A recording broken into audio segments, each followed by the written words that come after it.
And joining us is Tom Turner, the Sheriff of Lane County. We're going to talk about that levy that voters passed. So now that the money is there, what do you guys actually do with it? What's the plan? Well, the very first thing is, of course, we have to borrow against it because it doesn't come into effect until November, of course, when property tax starts getting collected.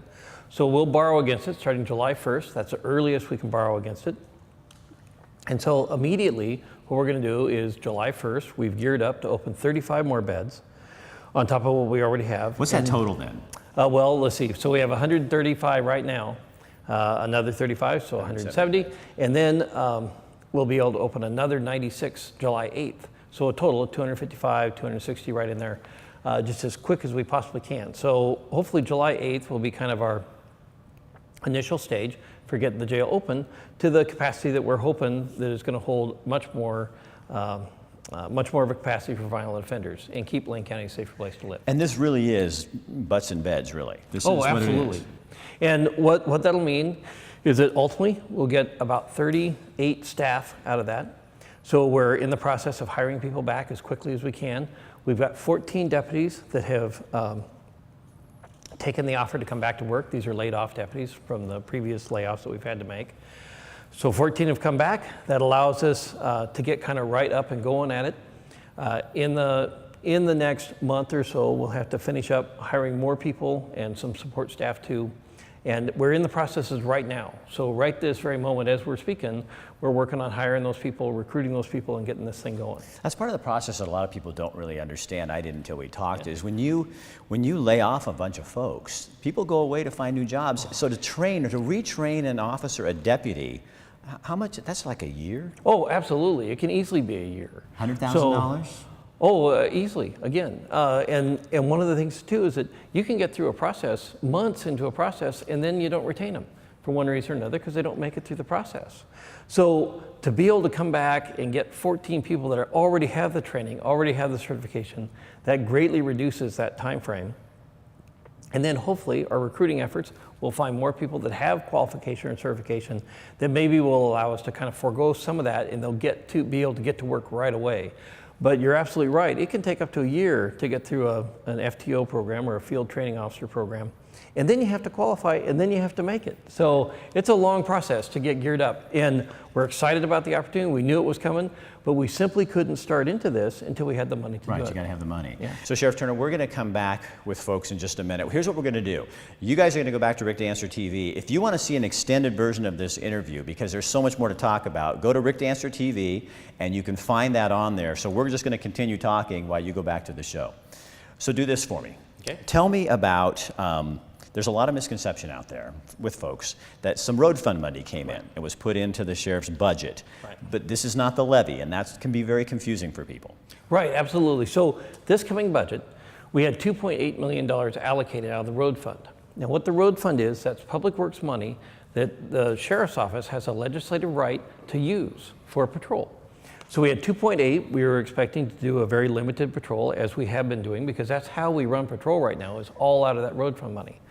This year, this coming fiscal year, we got an additional $1.2 million. So that allows us to bolster up patrol just slightly, hire a couple more deputies. We may even be able to have 24-hour patrol. We may even be able to respond to some property crimes.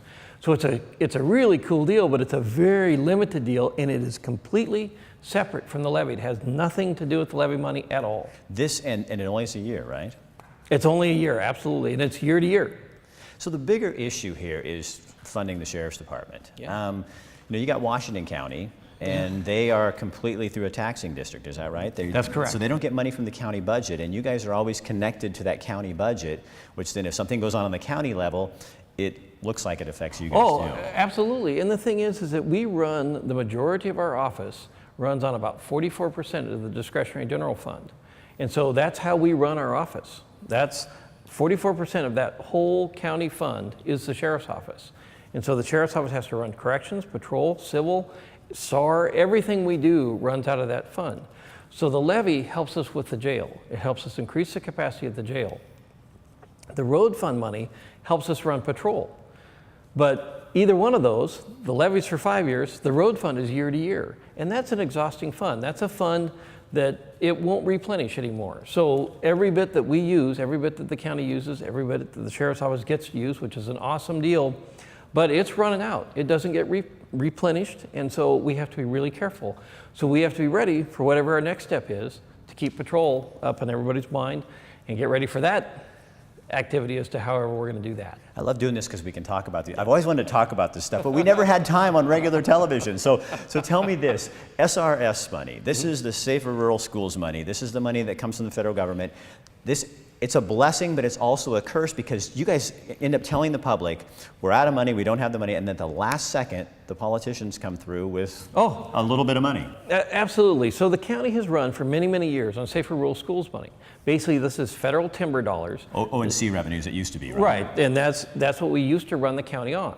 So very long story short, we knew there was a deficit in the early 1990s. But we made up the difference with the timber receipts. Right. We never raised taxes, we never made any changes because we were able to conduct business with this money.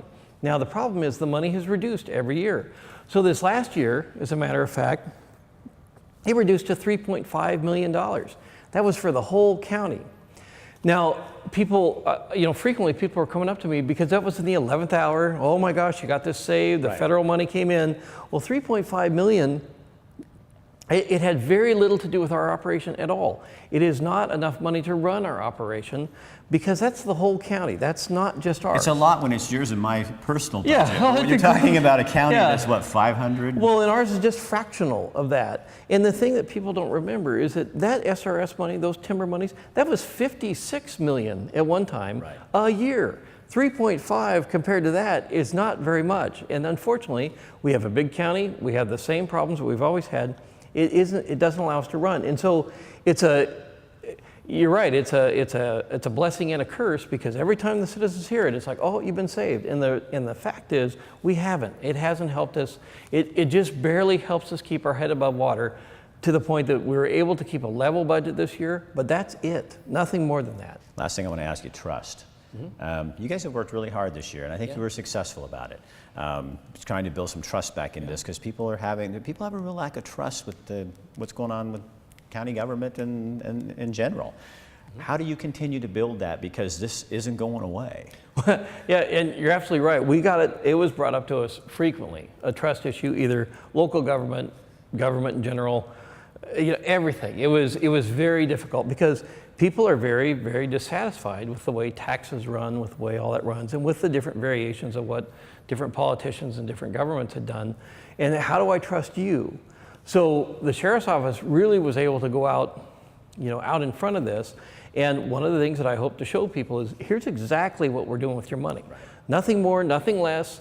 And you get to look at it all the time. And that's what I think people were attracted to this time because they haven't heard that before. Before money would come in, they wouldn't see where it goes, they wouldn't have a reporting of it. And I plan to spend a lot of time reporting back as to what we're able to do with that money and absolutely guarding it to make sure that it is used for specifically what it was said to be used for, and making sure that people know that so they trust us as we have to, because we'll have to come back and ask for more as we continue to try and run the county. But people need to trust us and see what they're doing. This is hopefully, that first installation in that to show people here's what we're going to do. All right. Sheriff Tom Turner, thank you so much for taking your time. Isn't that nice to have all that time? Yeah, that worked out great. See you later.